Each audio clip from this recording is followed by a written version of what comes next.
Philippine Drug Enforcement Agency Region 11 duna na say bagong 8 ka K-9 unit samtang mga bagong ahente sa PDEA nakadawat og bagong service firearm. Nakatutok si Jandy Esteban.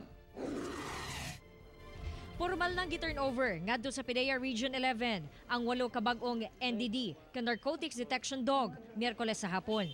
Ang 8 ka mga iro naglangkob sa breed nga Belgian Malinois, Labrador, Beagle ug uban pa. Usa ka tuig silang gitrain, kauban ang ilang tagsa-tagsa ka mga handler. Ang 8 ka mga NDD nadugang sa kasamtangang 2 ka K-9 sa PDEA 11.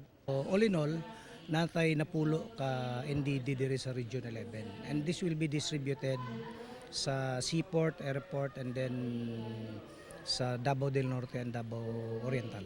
Ang maong mga iro, kayang mo-detect og mga droga sama sa shabu, ecstasy, marijuana ug cocaine. Sagad silang gamiton sa mga ipatumang anti-illegal drugs operation.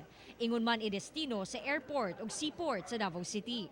Matag iro, nagkantidad og kapin 1 million pesos.